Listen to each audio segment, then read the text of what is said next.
자, 여러분 안녕하셨어요? 많이 덥죠? 네. 어른도 덥습니다만 아이도 더워요. 아이들이 더울 때 뭐 찾아요?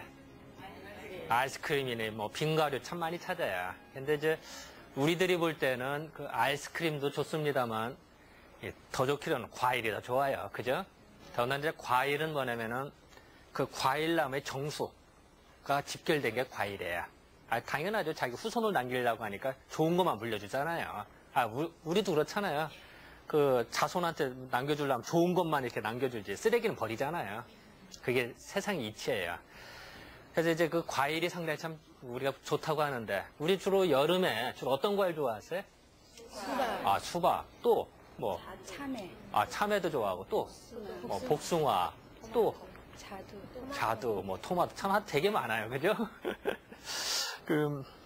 근데 주로 여름철에 어느 게 제일 비싸요? 과일 중에는?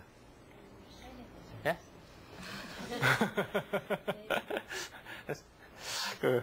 복숭아가 제일 비싸요? 그래요? 저도 뭐 가격은 몰라요. 저도 모르는데 어쨌든 우리가 밥을 먹고 난 다음에 이렇게 과일을 먹으면은 생각보다 상당히 참 이렇게 몸이 좋은 수가 많아요. 근데 과일 중에 이제 여러 가지가 있겠습니다만 일단 오늘은 일단 대표적인 과일 몇 가지만 제가 설명을 좀 해드릴게요. 여러분들 사과 좋아하시죠? 네. 싫어하세요? 사과가 참 우리가 볼 때는 하늘이 내린 선물 중에 하나지 않나 이런 생각이 좀 들어요. 그리고 또 사과를 먹으면 몸도 좋아지고 소화도 잘 되고 또한 병원에 갈 필요가 없다. 이런 얘기까지 해요. 그 정도로 좋다는 게 사과예요. 근데 혹시 여러분들 또 이제 아직은 감이 안 나옵니다만 이제 가을에 감 나오잖아요. 그럼 감을 먹다 보면은 간혹가다 이제 덜 우려진 거, 떫은 감이 있어요. 그죠? 그 떫은 감을 어떤 사람은 그냥 먹는 사람도 있는데, 그거를 사과 중에 조생종 사과, 일찍 나오는 사과를 조생종이라고 하고, 늦게 나오는 거 만생종이라고 그러죠. 조생종 사과가 뭐가 있어요? 홍옥이나 국강이나 이런 것들이 있고, 만생종 사과는 뭐가 있어요? 후지나 골든 딜리셔스나 여러 가지 종류가 많죠. 그죠? 근데 조생종 사과하고 감 있죠? 떫은 감하고 같이 놓으면 감이 우려져요. 그런 거 혹시 들어보셨어요? 이제 오늘 들어보세요, 이렇게. 보통 우리가 감은 어떻게 해야?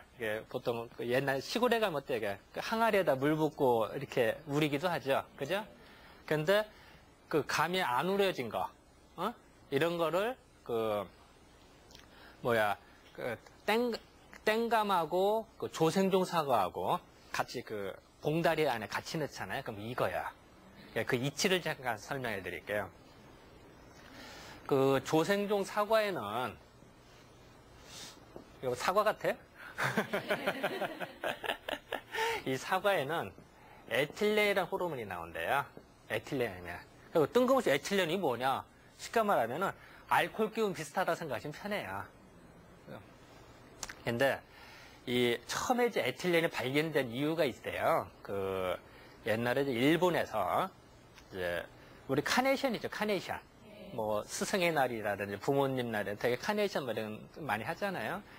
카네이션을 농장에서 자를 때는 몽우리진채 잘라요. 그랬다가 이제 이동하고 며칠 지나서 팔 때 정도에 딱 펴야 멋있게. 왜냐면 자를 때 핑거하면은 팔려고 하면 벌써 다 시들어요. 그죠? 그러니까 당연히 몽우리인 걸 사겠죠. 근데 그거를 이제 기착해서 이제 날르느라고 이제 한 군데가 카네이션을 싣고 또 한 군데는 사과를 실었대요. 그러선 딱 가서 이제 팔으려고 몽우리진 걸 딱 했더니 꽃이 안 피더라고요, 카네이션이. 그러니까 이제 카네이션 장사하는 사람은 쫄딱 망한 거죠. 왜 그런가 분석을 했더니 나중에 사과 때문에 그렇다는 게 밝혀진 거예요. 그래서 이제 발견이 된 건데, 이 에틸렌의 효과는 뭐냐면요,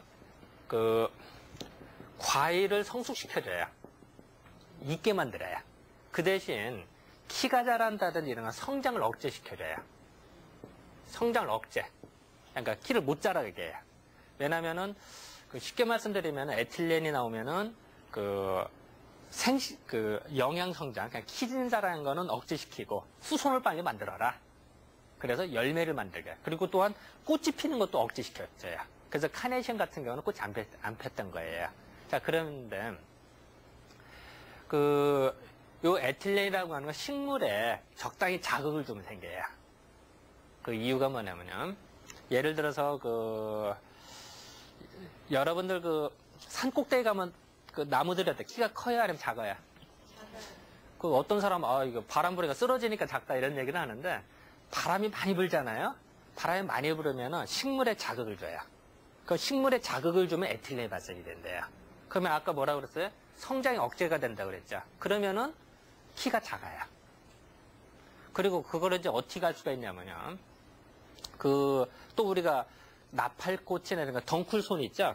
덩쿨손이 이렇게 나왔다. 그러면은 이제 나무라든지 기둥에 이렇게 덩쿨손이 닿으면은 바람 불다 보면 그 접촉하는 부분이 자극이 되겠죠. 그죠? 그럼 에틸렌이 발생이 되면은 이 접촉 부분은 성장이 억제가 되니까 잘 안 자라고 바깥에는 정상적으로 자라니까 어떻게 돼? 이게 감아지겠죠. 이렇게. 그래서 덩쿨손이 감아진대. 이해가 되시겠죠? 그거를 또 어떻게 또 보면요. 우리 길거리에 이렇게 보면 가로수가 있죠? 이게 뭐 나무 같아요? 근데 보면 이게 이제 차들이 쌩쌩 달리는 거예요. 차들이 다니다 보면은 이 가로수가 꼭 아치 모양을 이렇게 돼요. 이런 거 보셨어요? 나무 한참 자라다 보면. 그러면 어떤 사람은 이렇게 차가 다니니까 가지가 나온 게 잘려져서 이런 거라고 하는데 근데 그건 아니고요. 차가 쌩쌩 달리면 어때요? 바람이 휑휑 불겠죠? 바람이 불으면 어떻게 돼요? 이 나무에 자극이 되겠죠? 자극이 되면은 그러니까 차도 쪽에는 성장이 억제가 된 게 잘 안 자라고 여기는 정상적으로 자라요. 그럼 어떻게 될까요? 이렇게 되겠죠? 여기도 마찬가지로 이쪽은 덜 자라고 밖은 더 잘 자라니까 이렇게 되겠죠? 그러면 그걸 어떻게 믿냐 이런 얘기예요. 사람들이. 그러면 어떻게 하냐면요. 이 가로수를 가끔 가서 도로공사하다 보면 가로수 캐는 데를 한번 보세요.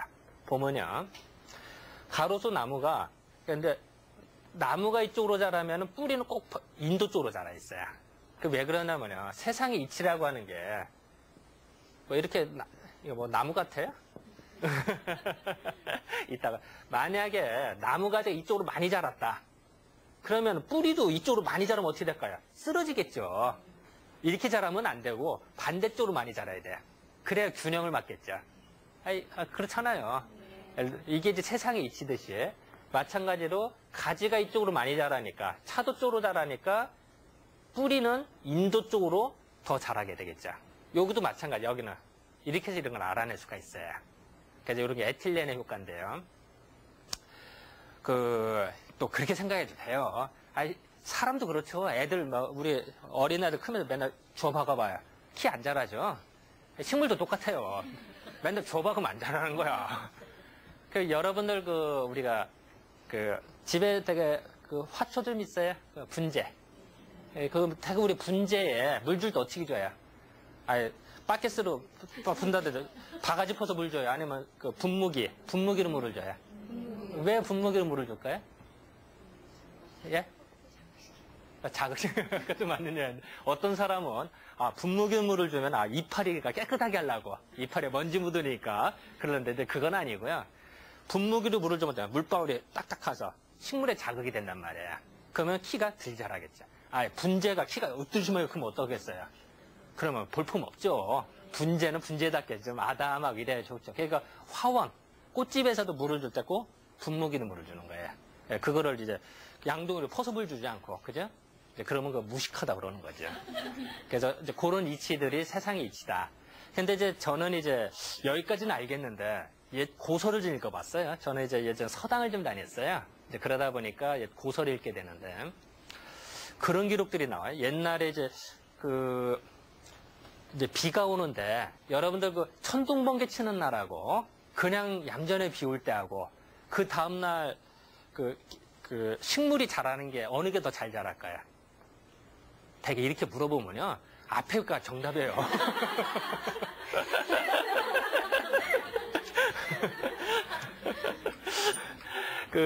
천둥번개 친 날이 키가 더 잘 자라요. 그건 왜 그러느냐? 이 천둥 번개가 번쩍번쩍 치잖아요. 그러면은 이렇게 하늘에서 번개가 번쩍 친단 말이에요. 그럼 이 공중에는 질소가 있어요. 질소. 예? 이 질소를 고정화시켜요. 쉽게 말하면은 번개가 번쩍 치는 순간 공중에 있는 질소를 질소비료를 만들어서 하늘에서 뿌려주는 거랑 같아요. 그러면 질소비료를 잔뜩 뿌려주면 어떻게 될까요? 키가 확 자라겠죠. 그래서 번개 치던 날, 그냥 번개 치는 날, 그 다음날 딱 보면은 그 들판에 있는 풀이라든지 산에 있는 산색이 훨씬 좋아요. 자, 그러면은 우리는 예전부터 논농사를 많이 했어요. 그죠? 그러면 논농사를 짓는데 그런데 이제 열매가 달리는, 이제 벼가 달리는데 이게 키가 우뚱 자랐으면 어떻게 되겠어요? 쓰러지겠죠, 잘못하면.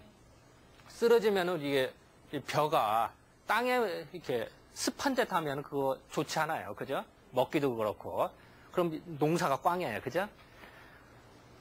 그래서 이제 예전에 천둥번개가 치던 날에는요, 그 벼가 웃자라기 쉬워요.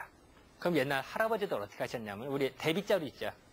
마당 쓰는 비 있잖아요. 요새는 되게 아파트 생활이니까 그 마당비가 없습니다. 옛날 시골 가면 그런 거 있잖아요. 마당 쓰는 비에다 막대기를 묶어요. 그래서 거기다가 벼 위를 후후 훑어줘요. 왜 훑어줄까요? 후후 훑어주면은 벼에 자극이 돼요. 그 스트레스를 줘요, 적당히. 그러면은 거기서 에틸렌이 발생이 돼서 성장을 억제시킨다고요. 그래서 옛날 우리 할아버지들이 옛날 농서를 보면은 천둥번개 치는 날은 그 다음날에 대빗자루 가고 후후 흩어져라 이런 말들이 나와요.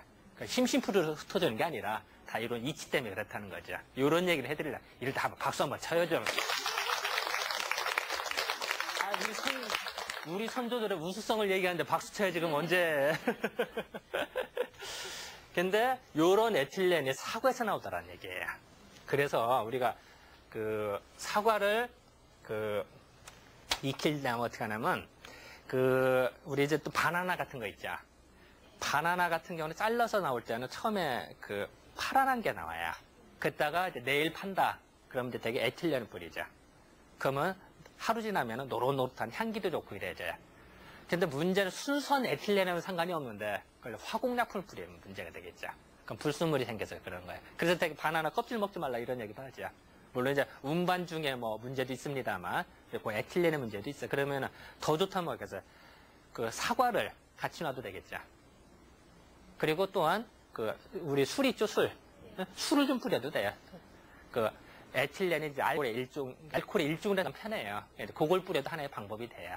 그런 건 이제 생활의 지혜다. 그러니까 여러분들께서도 보면은 집에서 아까 떫은 감이라든지 아니면 이제 보통 과일 같은 거 덜 익었다.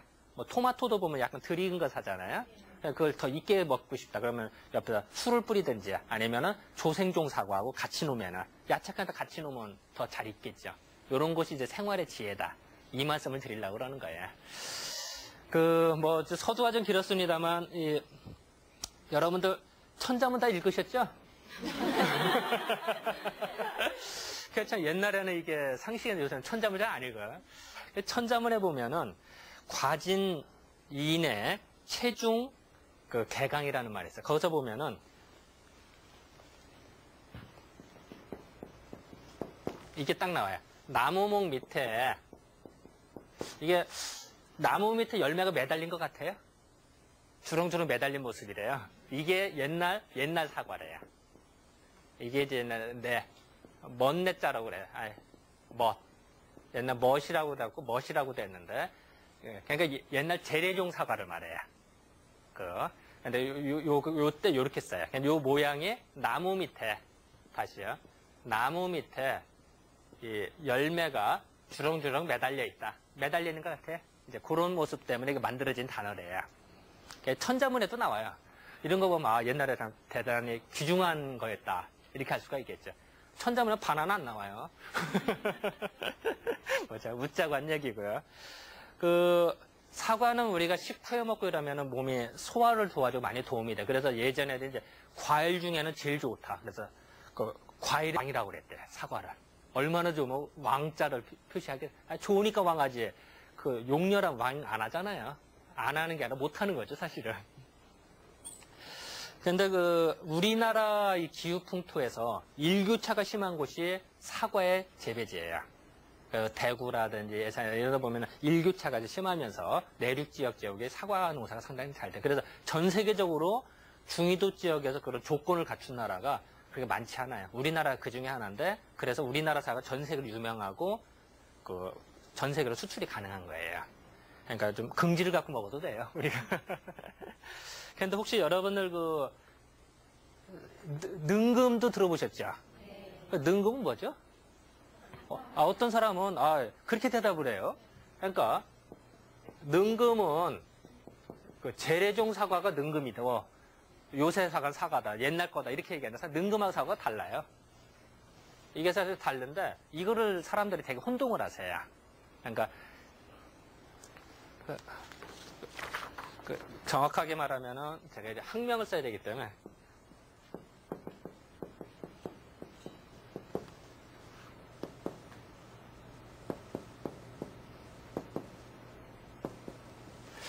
이제 정확하게 이제 아시아타 린네하고 푸밀라하고 이게 달라요. 능금하고 사과가 다른데요. 이 능금은 왜 능금이라고 했냐면요. 우리나라에 옛날부터 있던 거래요. 능금 있는 건데, 새 있죠, 새. 그걸 이제 금이라고 그래요, 금. 새를 이제,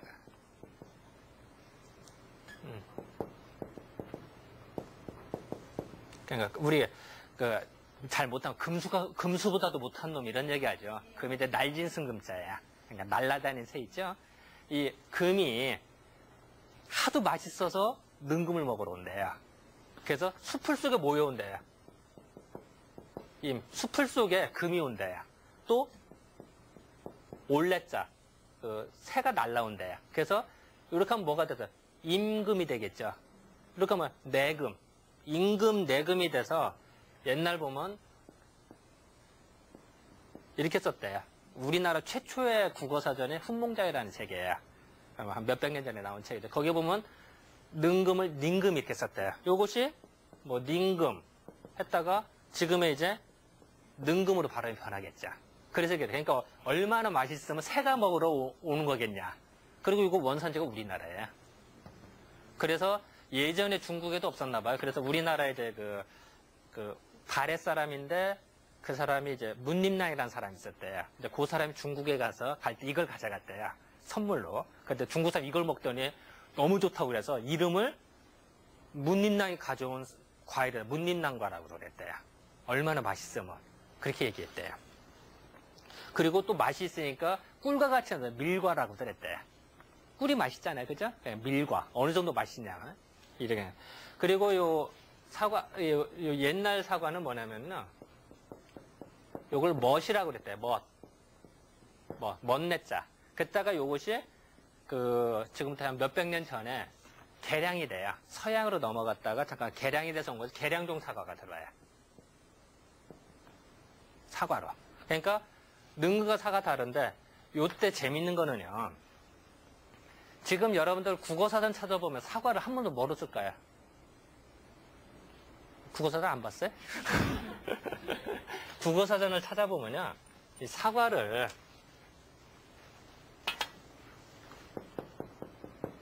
이거라고 나와요. 모래사자로 나와요. 근데 요거는 안 해. 국어사전 틀려요. 이렇게 하면 안 되고요. 요 사과자로 바꿔야 돼요. 이게 말이에요. 국어사전 이건 잘못된 거예요. 왜 그러냐면요. 옛날에 보면은 요 능금을 우리나라 최초의 국어사전에 뭐라고 그랬어요? 훈몽자유라는 책이에요. 이렇게 자꾸 적어요. 중요한 건 밑줄자. 밑줄 별표 5개짜리. 여길 보면은 능금을 사과라고 그랬대요. 그리고 요 사과는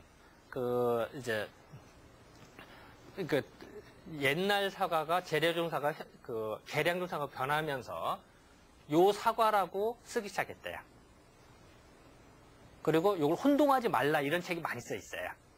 근데 요 왜 사과를 이걸로 쓰느냐 이유가 있어요. 여러분들 산속에 사과가 딱 있으면 어때요? 붉게 딱 있으면 참 푸른 숲속에 사과 있으면 참 멋있죠. 태양과 같죠, 그죠? 아, 붉게 빛나잖아. 안 봤어요, 사과? 그 보면요, 이렇게 생각하시면 될 거예요. 자, 우리가 새벽이다, 아니면 아침이다, 뭐, 새 첫날, 원단, 이런 소리 들어봤죠? 그럴 때 아침단자를 써요. 아, 땅 위에 태양이 솟구치잖아요. 그러니까 아침이잖아. 아, 저녁 아니잖아요. 그거 아침이야. 그러면 요거를 쓰다 보면은 꼭 요렇게도 써서 또 차차하고 같이 쓰게 돼요. 쓰다 보면 통해서 써요. 쓰다 보면은. 그래서 요건 무슨 뜻이 있냐면요. 나무가 많은데 나무 밑에서 태양에 솟구치듯이 오른단 말이에요. 붉게 빛나는 게 있다는 거예요. 물론 여기 근데 나무니까 나무 목자를 또 붙이는 거, 그죠? 요것이로 만들자라고 얘기를 해요. 이건 중국에는 없고 우리가 만든 단어예요. 이 한문이라고 하는 거는 어떤 사람 모든 게 다 중국 문자다는데 그렇지 않아요. 우리가 만든 것도 참 많아요. 이 중에 하나가 이거예요. 그래서 요런 걸 임원경제지라도 옛날 고서를 보면 많이 가려 있어요. 혼동하지 말아라. 이걸로 써라. 그런데 불행하게도 그 한일합방 이후에 일본 애들이 그 조선어 사전을 내면서 착각을 해요. 요거라고 써요. 사과를. 근데 되게 사전이라는 게 그렇죠. 한 사람이 앞에 써놓으면은 뒷사람이 써놓으면 되게 비끼죠. 그 고칠 생각하기 참 어려워요. 우리 사전이 틀렸다는 생각 못 하죠. 그죠? 그러다 보니까 지금도 이런 오류를 범하고 있어요. 요거는 이제 속히 이제 시정돼야 될 것 중에 하나로. 이제 여러분들 이제 사과하면, 자, 이거예요. 밑에 거. 이걸로 이제 쓰시도록. 뭐 이럴 때 박수 한번 쳐야죠, 이게. 이게 이제, 저는 이 말 한마디에 사실 3년이 걸렸어요. 요거 논문 하나 쓰기 위해서. 그래서 이제 이걸 밝혀서 논문 통과되고 얘기하고 해서 이제는 사전이 이제 바뀌게 된 거죠. 그러니까. 요 계량종 사과는 언제 들어왔냐?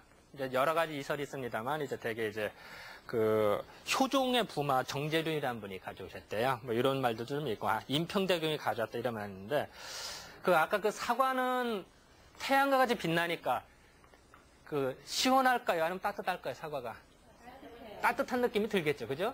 그래서 우리가 병원에 병문안 갈 때, 이제 내상, 예를 들어서 수술할 환자라든지 뭐 속을 이렇게, 교통사고 환자 말고, 내상을 입은 환자한테 갈 때 배사 갖고 가요? 아니면 사과 사 갖고 가요?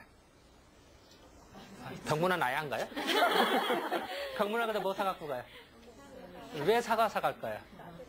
예?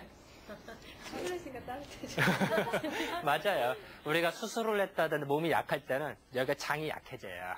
그러면은 소화흡수를 잘 못해요. 그럴 때 장을 따뜻하게 데펴주면서 소화흡수를 도와줘야 되니까 사과를 사 갖고 가는. 그럴 때 배 사 갖고 가면 어떻게 될까요?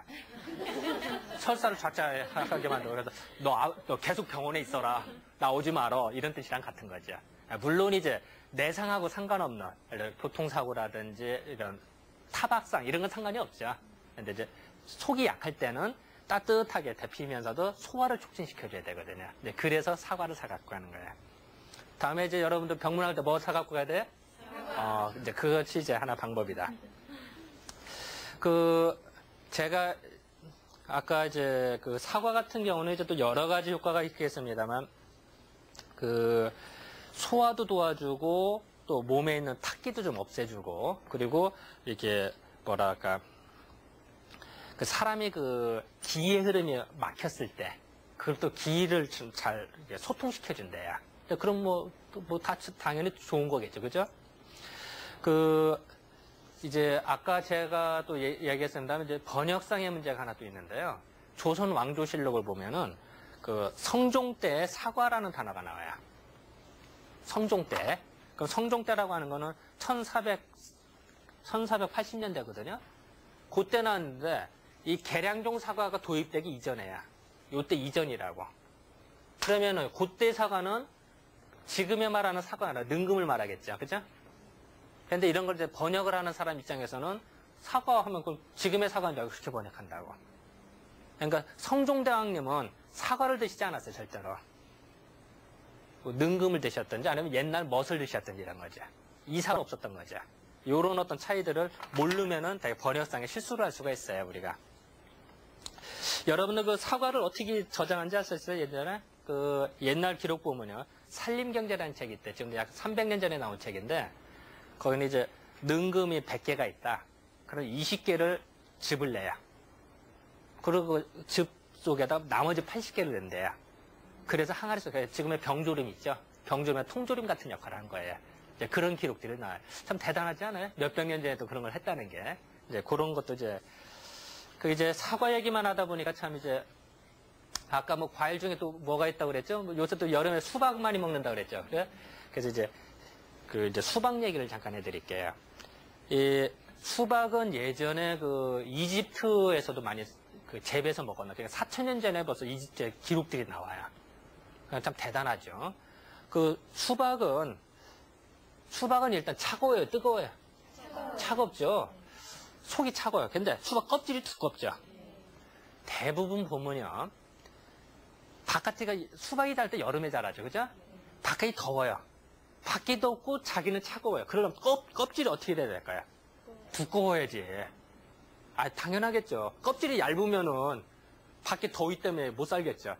그래서 속이 차가운 과일일수록 껍질이 두꺼워요. 꼭 마치 우리가 보온물통이나 얼음 보관하려고 하자 진공 상태라서 껍질이라고 하고 그릇 두께를 두껍게 한다든지 아니면 보온물통이 더 두껍게 하죠. 예?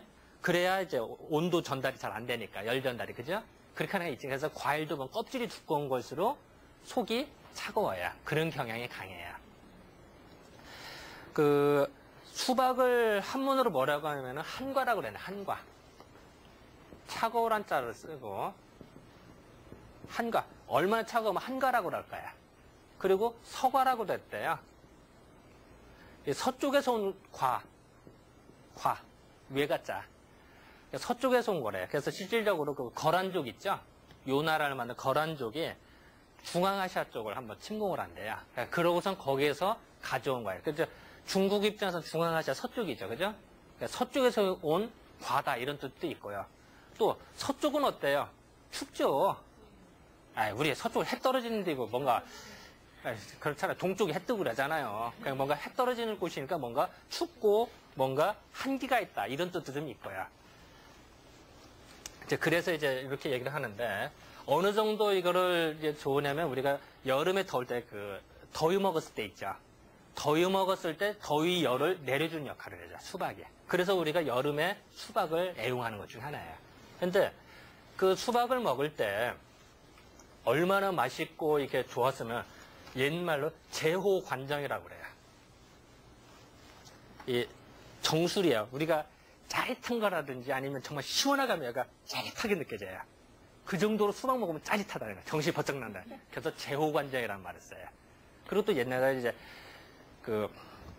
감노쇠심이라는 말을 써요. 우리가 목마를 때는 물 안 먹으면 그렇게 맛있죠. 그걸 감노수라고 그래요. 감노수. 안 먹어봤어요?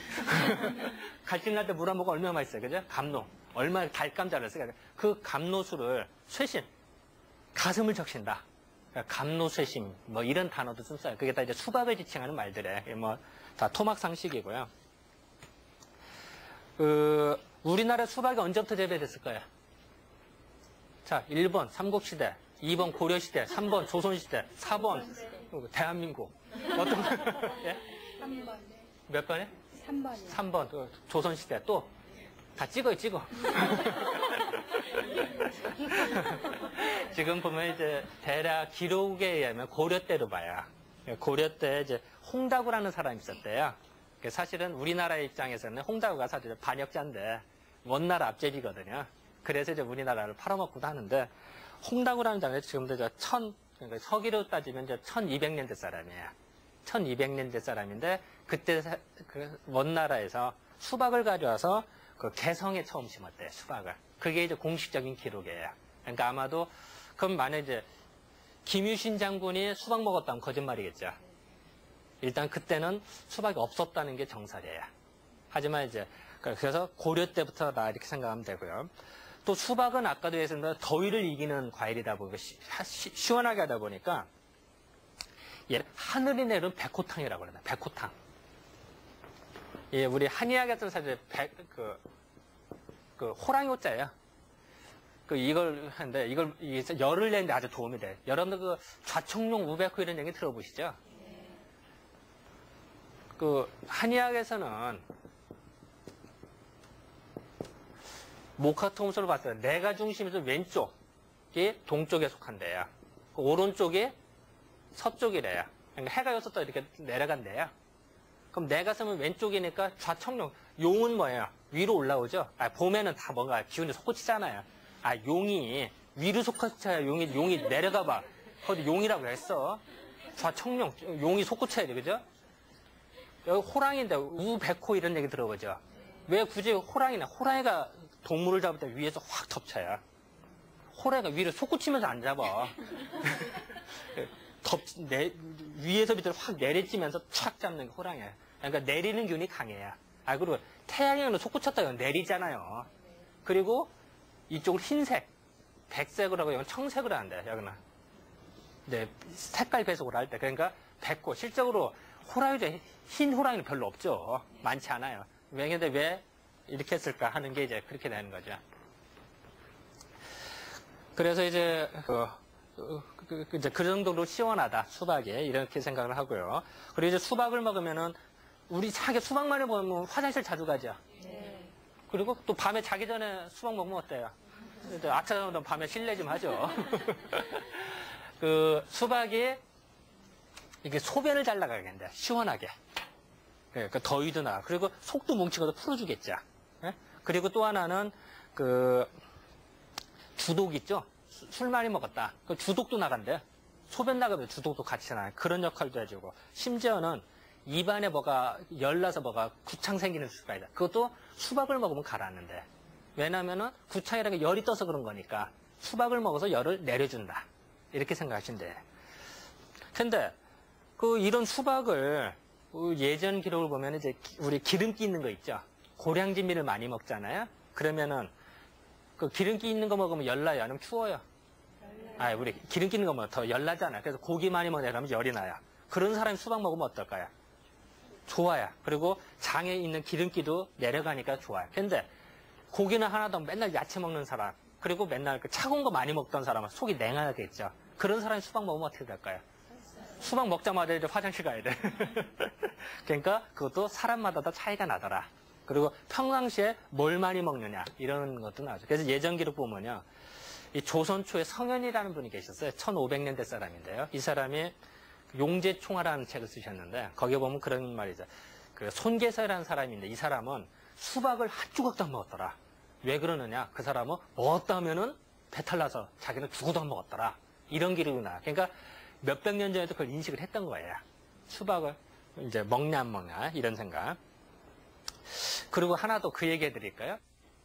여러분들 우리가 수박을 먹다 보면은 가끔 속 차가운 사람들 배탈 날 수가 있죠. 그리고 또 수박 먹고 또 입을 차버리고 자면 더 그럴 수가 있겠죠. 그죠? 그랬을 때 하나 방법이 뭐냐면은, 물론 이제 심하면 병원을 가야겠습니다만, 집에서 응급조치를 할 수 있는 것 중에 하나가 뭐냐면, 수박 먹고 탈났을 때 수박 껍질이 있죠. 물론 이제 수박 속 먹고 나머지 껍질, 그거를 삶아 먹는 것도 하나의 방법이 돼요. 왜 그러냐면, 이 수박은 아까 차갑다고 그랬죠. 차갑고 밖이 더울 때 껍질이 두껍다고 그랬죠. 그래야 이게 완충제 역할을 해서 이제 그걸 제어한다고 그랬잖아요. 그렇기 때문에 수박의 차가운 성질을 껍질이 약간 수박에 비하면, 속에 비하면 더 따뜻해요. 그렇기 때문에 그걸 끓여 먹어서 독성을 제거하고 중화를 시킨다. 이런 의미가 있어요. 그래서 세상이치라는 게 문제가 생기면 해결책도 바로 옆에 있어요. 그게 세상의 이치예요. 병 나면은 치료약도 바로 옆에 있는 거예요. 이렇게 생각하셔도 크게 틀리지. 물론 이제 심하면 빨리 병원에 가야죠. 하지만 이제 가벼웠다든지 할 때 응급조치는 그런 방법도 있다. 이렇게 토막상식을 알아두시면 될 것 같아요. 제가 이제 지금까지 두서없이 수박에 대해서 말씀해 드렸는데요. 다시 한번 정리하면 수박이 차가워요, 뜨거워요? 차가워요. 자, 몸이 열 많은 사람한테 좋아요? 아니면 몸이 차가운 사람한테 좋아요? 아무래도 그게 더 낫겠죠. 이게 생활의 지혜다. 또 수박을 먹다 보면은 또 다른 과일 중에 뭐냐면 우리 가을 되고 문턱되면 또 포도가 생각이 나요. 그죠? 그래서 이제 포도 이야기를 잠깐 해드릴게요. 이 포도를 보면은 예전 기록을 보면은 8,000년 전 청동기 시대에도 포도를 먹었다. 이런 흔적들이 나와요. 고고학적으로. 참 대단하지 않아요? 지금도 8,000년 전에 이제 그런 어떤 기록들이 나오는데요. 이 포도는 보면 전 세계적으로 참 많이 재배되는 과일 중에 하나예요. 근데 이 포도를 보면요, 왜 포도라고 단어를 붙였을까 이런 생각이 들어요. 여러분 혹시 우리 막걸리 먹을 때 대포잔으로 먹는다 이런 소리 들어봤어요? 대포잔. 왜 대포잔이라고 그럴까요? 어떤 사람은 대포라고 하니까 이 진짜 바주카포라든지 미사일 쏘는 뭐 이런 전쟁할 때 쓰는 대포인 줄 알더라고. 그게 아니죠. 그게 뭐냐면은 옛날에 그 진시황이 처음으로 중국을 통일을 했어요. 그건 참 대단한 거죠. 그동안에 뭐 사분으로 돼 있던 나라를 처음으로 통일. 얼마나 기분이 좋겠어요, 진시황이. 그래서 진시황이 자기 이제 신하들이나 부하들 다 불러놓고 우리 이제 천하통일한 기념으로 술을 마셨대요. 그 술을 마시는데 혼자만 마시겠어요? 우리도 기분 좀 혼자 먹어요? 같이 먹죠? 그래서 같이 먹으려고 하니까 잔이 커야 되겠죠. 그래서 큰 잔으로 먹었대. 그거를 대포라고 한대요. 그러니까 대포라는 뜻은 같이 나누어 먹는 큰 잔, 기쁨을 같이 나누는 잔 이런 뜻이에요. 그런데 대개 우리 막걸리 다 보면 막걸리면 소주도 안 먹잖아요. 그죠? 그러니까 큰 잔에다 먹고 또 막걸리 먹을 때는 또 주거니 받거니 더 맛있죠. 그죠? 그래서 그거를 대포, 즉 같이 어울려서 먹는 잔이다. 그래서 대포잔이란 말이다. 그 의뢰의 막걸리 잔으로 이렇게 인식이 된 거예요. 진짜 뭐 미사일 쏘놓고 뭐 이렇게 전쟁할 때 쓰는 대포가 아니에요. 근데 그 대포가 그래서 흔쾌히 먹는다라는 뜻이 좀 되고요. 또 포도할 때 도는 뭐냐면은 기분 좋게 취한다. 응? 술을 마시고 기분 좋게 취한다는 뜻이 있어요. 도연하다 이런 뜻이죠. 그래서 포도라는 뜻 자체는 술을 너도 나도 즐겁게 같이 마시고 즐겁게 취한다는 뜻이에요. 그러니까 포도 단어 자체가 벌써 술을 만들고 즐겁게 먹고, 그러니까 포도 혼자 먹으면 안 되겠죠. 그러니까 같이 먹어야 돼요, 여러분들. 포도를 보면 참 여러 가지 의미가 있는데요. 이 포도 보면은 포도송이가 여러 개나 타닥타닥 달리죠. 그죠? 이게 보면은 뭐 이렇게 보면 이제 그림 솜씨가 없어서 이렇게 막 잔뜩 달리잖아요. 그러니까 뭔가 풍성하다, 다산, 많다 이런 뜻이 되겠죠. 그죠? 그렇잖아. 예? 과일 하나만 딸랑 있는 것보다 훨씬 낫잖아요. 그런 의미가 좀 되고요. 그리고 이제 포도에 보면 그 덩쿨손이 있잖아요. 덩쿨손이 꼭 용의 수염 같아요. 사실 용은 본 적이 없어요, 저도. 하지만 이제 우리 그림 보면 용 수염 꼭 그렇게 그리잖아요. 꼭 포도 덩쿨손이 꼭 용 수염 같아서 포도를 옛날에 뭐라고 그랬냐면 초룡주라고 그랬다. 초룡주. 그러니까 초는 풀초자고 용은 용용자. 주는 이제 여의주가 쫙 잔뜩 있는 것 같잖아요. 네? 용은 되게 여의주 불고 이러잖아요. 네? 그래서 이제 그런 초룡주라고도 표현을 했다. 그래서 그리고 포도를 보면은 이렇게 덩쿨이 쫙쫙 잘 나가야. 이제 그것이 이제 우리는 볼 때는 생명력이 왕성한 거다. 그래서 어떤 그러니까 많이 생산한다는, 다산, 자식을 많이 생산하는 의미도 되고, 많이 번창한다, 이런 의미도 좀 돼요. 그래서 이제 또 하나는 이제 풍요롭다, 이런 뜻도 좀 되고요. 아까 얘기했잖아요. 과일 하나만 딸랑 매달린 것보다 여러 개 잔뜩 있는 게 좀 풍족해 보이잖아요. 이제 그런 의미도 있어요. 그래서 예전 그림을 보면 되게 포도송이가 있고 되게 옛날 그림은 참 이상하죠. 그림에 보면 포도송만 딱 그리지 않고 잎도 좀 그리고, 예? 뭐 이렇게 포도 덩쿨 이런 것들도 그리고 하죠. 이런 이유는 뭔가 풍성하다 이런 걸 의미하지. 포도송이만 딸랑 그리는 건 별로 못 봐요. 한번 여러분들 그림 한번 잘 보세요. 이런 것도 다 사실 풍족하고, 그리고 집안에다가 포도를 그려놓은 이유는 집안이 좀 번창해라. 그리고 뭐 모든 게 좀 잘 되자. 이런 의미가 내포되어 있는 거예요. 여러분들 집에 좀 동양화 좀 있어요? 뭐 저도 없어요. 사실 없는데. 이제 예전 그림 보면 이제 그렇게 해석할 수 있다. 이렇게 생각하시면 될 것 같아요. 포도는 되게 이제 우리나라도 그렇고 포도가 언제부터 중국에 있을까 이런 생각이 드는데요. 포도를 보면은 옛날에 한나라 때 비단길이 처음 열려서부터 중앙아시아에서 가져왔다 이런 생각이 들어요. 그래서 그때 중앙아시아 대환국이라고 있었대요. 근데 거기를 딱 가봤더니 그 중앙아시아 쪽에서는 한 부자가 포도주를 담근다 만석. 포도 만석이 엄청 많은 거죠. 그죠? 그만큼 술을 담그고 몇십 년간 보관을 해서 먹었더라. 참 대단하지 않아요? 만가만이나 술을 담았다라는 게. 이제 그런 기록들이 나온 거 보면 아마도 예전부터 참 술을 참 포도주를 많이 만들어 먹었다. 이렇게 이제 인식이 좀 될 것 같아요. 또 옛날 이야기 보면 당서라는 책이 있는데요. 거길 보면은 당나라 때 고조라는 분이 계셨는데 그 임금이 이제 다 연회를 베풀었대요. 근데 그 신하 중에 하나가 그 이제 시중이니까 지금은 비서실장 격이 되는 거야. 그 진숙달이라는 사람이 있었는데 이 사람이 그 연회를 베풀면서 포도를 이제 냈어요. 이제 임금님 자리에서. 그랬더니 그 비서실장이 먹으려고 딱 손에 줬다가 못 먹고 가만히 있다라는 거예요. 이상하잖아요. 그래서 임금이 황제가 너 일로 와. 너 왜 안 먹고 있습니까? 왜 안 먹었냐고 물어봤더니 눈물을 뚝뚝 흘리면서 내 집에는 어머님이 계시는데 노모가 계시는데 입에 갈증이 나서 항상 소갈증까지 입이 갈증까지 입이 마르시는데 포도를 드시면은 그게 소원인데 그걸 못 드셔서 지금 했는데 지금 임금님께서 포도를 보니 어머님 생각나서 먹지를 못하겠습니다. 이렇게 눈물을 흘리더라고요. 그러니 이럴 때 임금은 어떻게 하겠어요? 정답이 뻔히 보이죠. 당연히 포도를 하사하셨겠죠, 그죠? 그래서 이제 포도를 이제 300개를 줬대요. 그랬더니 그 어머니 포도를 하듯이 그 구갈증, 입이 갈증에 다 깨끗이 나섰대요. 그런 기록이 나와요. 그래서 그때부터 포도는 효도의 상징이에요. 그러니까 여러분들 이제 집에서 노모님 모시고 계신다 이럴 때는 갈증 난다 이럴 때는 포도를 드리는 것도 그 중에 하나다. 이제 옛 고서에 있는 이야기 같이 제가 토막상식으로 알아두시고요. 그리고 이제 포도주는 그래서 이제 예전부터 그 무병장수, 그러니까 오래오래 살으세요라는 의미가 좀 있어요. 그래서 예전 효도 중에 하나 이제 나이 드신 분들한테 포도주 한 잔씩 드리는 것도 이제 기록 중에 쭉 나오는 이제 그런 이치가 좀 있죠. 그래도 여러분들 포도 많이 먹는 나는 어때요? 소변이 더 잘 나와요? 아니면 덜 나와요? 당연히 더 나오겠죠. 왜냐하면 포도는 장과류니까 물이 많은 과일이잖아요. 그죠? 물 많은 거 먹으면 당연히 더 나가겠죠. 근데 포도는 약간 시원해요. 내려주면서 기운을 좀 수렴하는 작용. 포도도 약간 신맛 나면 몸이 움츠러들죠. 우리 약간 그 신맛 나면 몸이 움츠러들. 10초 먹으면 아이고 이거 쉬어 이러는 사람 없잖아. 몸이 움츠러든다, 그죠? 그러니까 포도는 기본적으로 열을 내려주면서 뭔가 기운을 응축해서 내려보내는 이런 역할을 해요. 그러다 보니까 옛날에 소변 볼 때 통증을 느낀 사람들이 있어요.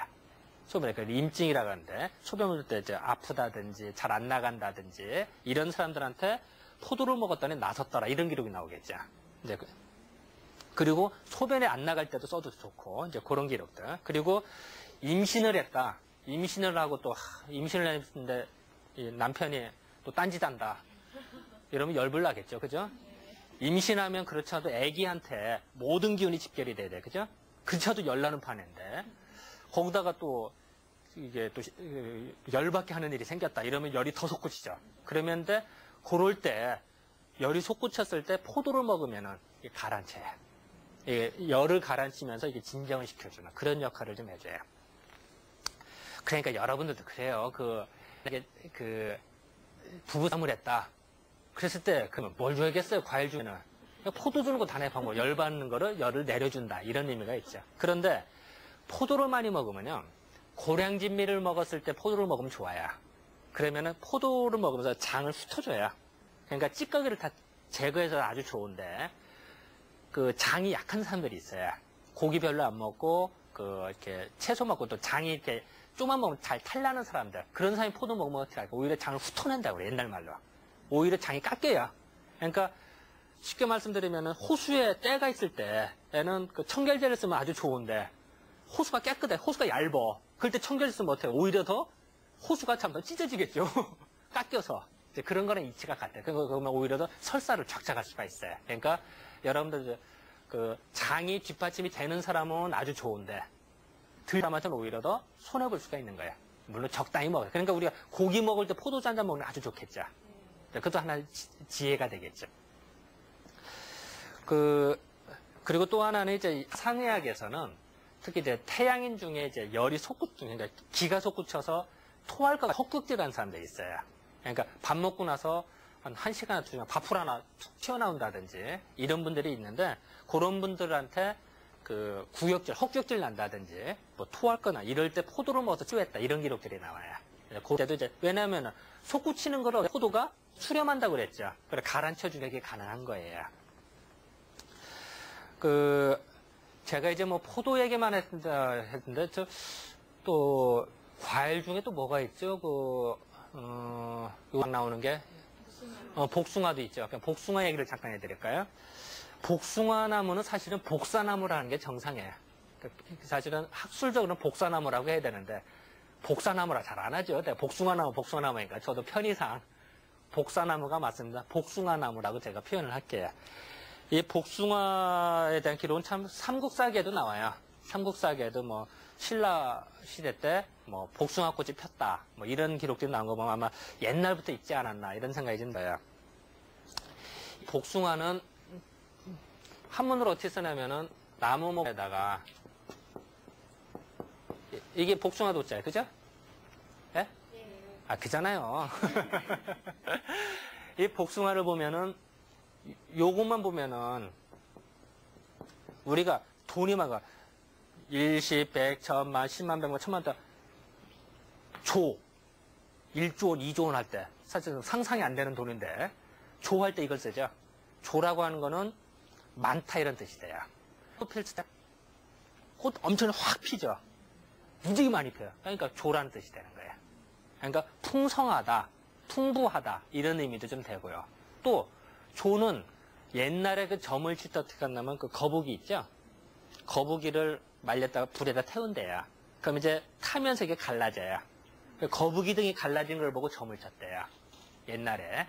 그때 우리가 미래일을 알 때 조짐이 있다, 조짐이 나쁘다 이런 얘기 들어보죠. 그때 조가 이거예요. 조짐이 있다, 없다. 예측의 의미가 있어요. 그래서 여러분들 우리가 임신하면 생각나죠, 그죠? 그러니까 임신을 예측하고 아기가 난 걸 예측이 가능한 이런 의미도 좀 있어요. 조의 의미가. 그러니까 그 조가 이제 나무목자 써서 도가 되는 거죠. 그래서 이제 하는데 여러분들 그런 얘기 혹시 들어봤어요? 조하면은 또 하는 게 복숭아면은 여러분 재래상이나 제사할 때 복숭아 올려야 안 올려요? 왜 안 올리죠? 맛있는데? 실감. 예? 뭐라고요? 털 날려서?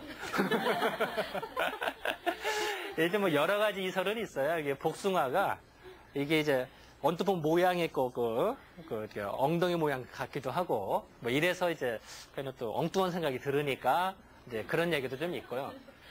또 복숭아는 뭐냐면 예전에 여자가 복숭아면 이뻐진다는 소리 들어보셨어요? 네. 그 정말 이뻐져요. 그리고 그런데 어떤 복숭아 자체가 음심. 우리가 그래서 바람나면 도화살 꼈다 이런 얘기 하잖아요. 들어봤잖아요. 도화살. 왜 굳이 도화가 복숭아 꽃이란 얘기예요. 그죠? 도화살. 왜 그러냐면은 어쩌면 우리가 음심이 돌고 뭔가 좀 딴 생각이 들고 이럴 때 복숭아가 관해가 된대. 그래서 복숭아를 먹으면 딴 생각이 더 들어요. 그러니까 이 차례상에 복숭아 올리면은 모양도 그렇고 이제 꼭 깎고 준비하다 보면 한번 맛도 볼 거 아니에요. 먹다 보면은 괜히 딴 생각이 드는데 그 차례상이나 제상에 경건해야 할 자리에 딴 생각 들어주면 별로 안 좋죠. 그리고 또 하나는 이 복숭아가 옛날 말로 이제 귀신을 쫓는데요. 그래서 혹시 여러분들 그런 거 들어보셨어요? 옛날에 이제 무당이라든지 옛날 뭐 국거리 한다든지 또 아니면 정신병자 이런 사람들한테 복숭아 가지 그것도 특히 동쪽으로 난 가지 동쪽에 해가 솟구치잖아요. 그러니까 연기를 더 받겠죠. 그럼 복숭아 가지로 이렇게 해서 한다. 근데 그게 와전이 돼서 뭐 정신병자 물건 몽디로 팬다는 그 와전이 된 거고. 그러니까 사실 상징적인 의미죠. 그러니까 귀신을 쫓는다 이런 의미로 이제 예전에 사용을 했다는 거야. 그런 생각으로는 차례상에 못 올리겠죠, 그죠? 제사상이라는 게 우리 조상님들 오셔서 잡수시라는 거 오지 말라고 방해하는 셈이니까 그러면 좀 그렇게 그런 의미도 좀 있어요. 그리고 또 복숭아 보면은 아까도 얘기했잖아요. 복숭아꽃이 확 핀다고 그랬죠. 그러니까 그게 뭔가 양기가 확 솟구친다 이런 생각이 들어요. 양기가 약간 따뜻한 성질이 있으면서 양기가 솟구쳐요. 그러니까 귀신이 더 무서워하겠죠. 아니, 음기가 솟구치면 귀신이 더 좋아하겠죠. 양기가 솟구치니까 더 무서워하는 거예요. 이제 그런 어떤 이치를 가지면 되고요. 이 복숭아 보면은 또 옛날에 보면 무지하게 컸었나 봐요, 복숭아가. 어느 정도 컸었냐면요. 참 이것도 옛 기록을 보면 이게 뻥인지 진짜인지 모르겠습니다만 복숭아 씨 있죠? 씨 하나가 우리 밥그릇 하나 정도 된대요. 그러면은 복숭아가 씨가 우리 보통 씨 하면 요만하죠, 그죠? 근데 그게 반으로 잘린 게 밥그릇 썼대요. 우리 보통 밥그릇 두 발이지. 요새 공기 말고 옛날 밥그릇은 더 컸어요, 그죠? 대단히 참 어떻게 믿어야 되나 말아야 되나. 근데 기록은 그렇게 나와요. 또 복숭아 씨를 잘라서 그 반쪽 있죠. 반쪽에 쌀이 한 대가 들어간대요. 쌀 한 대면 되게 많아요. 그게 다 들어간대요. 이거 정말 믿어야 되는지 말아야 되는지. 또 기록을 보면은 복숭아 그 씨 있잖아요. 거기 하도 커서 거기다가 물을 딱 담으면은 이게 또 저절로 이게 우러나서 이게 신선히 먹을 때는 그걸 먹었대요. 야, 이것도 믿어야 되는지 말아야 되는지. 어쨌든 그 복숭아는 어쨌든 예전에는 되게 컸던 기록이 좀 나온다. 이렇게 해야지. 그리고 복숭아는 이제 복숭아꽃도 많이 피듯이 생산을 많이 한다. 이런 의미가 있어요. 다산. 많이 생산. 그러니까 옛날에는 농경사회니까 많이 생산하는 게 우선. 그러니까 여자 입장에서는 자궁의 기능이나 하초의 기능이 좋아야 돼요. 그러니까 당연히 복숭아를 많이 먹었다. 이런 기록들이 나오겠죠. 아기가 없는데 복숭아 먹었더니 아기가 낳더라. 또 아니면 예를 들어서 무병장수, 오래 살았다. 그래서 그러게 무릉도원 이런 얘기 나오죠. 무릉도원의 꽃이 그 도원이 뭐냐면 복숭아 도자예요. 그죠? 그리고 그리고 옛날에 서왕모라는 사람이 있을 때요. 그러니까 음기의 정령인데 이 사람이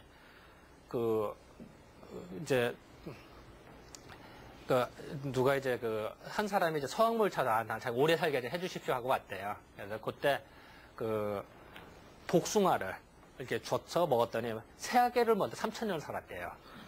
그렇죠. 어쨌든 무병장수의 상징, 진짜 3,000년이 중요한 게 아니다. 어쨌든 예전부터 어떤 무병장수의 상징으로 생각을 했다. 이렇게 생각. 그래갖고 신선히 먹었다. 이렇게 생각해도 좋고요. 복숭아를 보면은 예전에 하도 또 예전 보면은 그런 거 봤어요. 혹시 우물가 있죠? 우물가에는 복숭아 나무 심어놓는 거 봤어요? 봤어요? 별로 안 심어요. 옛날 우물가에는 복숭아를 안 심어요. 이유가 뭐냐면요. 옛날 우물가라고 하는 게 되게 여자들이 물도 깃고 빨래도 하고 이런 동네, 그죠? 그잖아요. 지금은 다 집집마다 수도가 돌아가게 했습니다. 옛날에는 물길러 우물가로 가요. 근데 갈 때마다 복숭아를 보면 어떤 생각이 들을까요? 또 복숭아 자라다가 이파리가 몇 개 떨어지고 하다 보면은 그물을 먹으면 음심이 동하겠죠. 그러면 그거죠. 그래서 자기 부인이 바람날까봐 우물가에는 복숭아 나무를 안 심었대요. 옛날에는. 이제 이런 것도 이제 하나의 재밌는 이야기고요. 그리고 이제 복숭아에 진이집 나와요. 복숭아 줄기 있죠? 그걸 이제 도교라고 그래요. 도교. 복숭아에서 나오는 진물이다. 그래서 그런데 그런 이제 복숭아를 먹으면 혈림이라 해서 소변 나갈 때 피가 섞여 나가는 거 있어요. 그럴 때 그걸 사용했다. 이런 기록도 좀 나와요. 또 여러분들 만약에 과부는 복숭아 먹을까요? 안 먹을까요? 옛날에는. 왜 안 먹었을까요? 그럼 또 마찬가지로 또 복숭아를 먹으면 우리는 예뻐진다 그래. 그건 뭐냐면 그만큼 성욕도 들지만 우리가 사랑을 나눌 때 얼굴이 더 이뻐져요. 되게 이제 자녀분들 결혼을 앞뒀다 이러면 훨씬 더 이뻐지죠. 처녀들이 결혼 앞에 그때가 사랑을 느낄 때도 이뻐지는 법이에요. 그러니까 마찬가지로 이뻐지는 건 좋은데 만약 공부하는 학생한테는 어떨까요? 너무 많이 주면 좀 그렇겠죠. 그러니까 이제 그런 것도 이제 생활의 이제 지혜가 될 것 같아요. 그리고 또 하나 재밌는 거는 장구벌레가 뭐냐면은 모기의 근데 그거를 거기에다가 복숭아 잎 있죠? 그걸 이렇게 놓으면은 다 죽는데요. 그러니까 옛날에 보면은 고여있는 물 있죠? 고여있는 물에다가 그러면 거기에다가 이제 모기가 많이 생길 수가 있으니까 복숭아 이파리 몇 개를 이렇게 떨어뜨려서 이렇게 사용도 했대요. 참 신기하지 않아요? 그래서 어쨌든 복숭아가 이제 효능이 참, 그리고 또한 이제 복숭아 씨앗 있죠? 그 중에 속에 있는 거를 우리는 언제나 어열 맺혔을 때, 부딪혔다든지 맺혔다 이러면 우리 어열 뭉친다고 그래. 그걸 푸는 데는 반드시 써요, 우리가. 그러니까 그리고 또한 그 C도 그렇습니다만 예를 들어서 우리가 뭐 교통사고 당했다든지 뭐 이러면은 그 복숭아를 이렇게 먹어도 이게 상당히 좋겠죠. 이제 그런 것도 이제 생활의 지혜다 이렇게 생각하시면 돼요. 그러니까 만약 교통사고 환자인데 뭘 사갖고 가야 돼요? 그것도 하나의 방법이죠. 그래서 이제 제가 이제 뭐 지금까지 뭐 두서없이 뭐 이거 어쩌고 그냥 과일 이야기를 해드렸는데요. 그 과일이라고 하는 건 기의 흐름이 모여서 된 과일의 정수다. 그러니까 당연히 좋을 수가 있어요. 웬만한 과일은 다 좋다 이렇게 생각해도 과언은 아니에요. 하지만 그거를 먹었을 때 좋은 경우 안 좋은 경우가 생각 구분해서 좀 먹어야겠다. 우리가 이런 걸 좀 생각을 해봐야 될 것 같아요. 자, 그렇게 하고 이제 오늘은 이 정도로 맞추고요. 내일은 우리가 먹다 보면 이제 그 보양식, 여름에 한참 더우니까 뭘 먹어야 되는 이런 생각이 들어서 이제 보양식을 위주로 이제 좀 그 얘기를 준비해서 좀 할까 합니다. 자, 그러면 내일 이 시간에 다시 만날까요? 네, 감사합니다.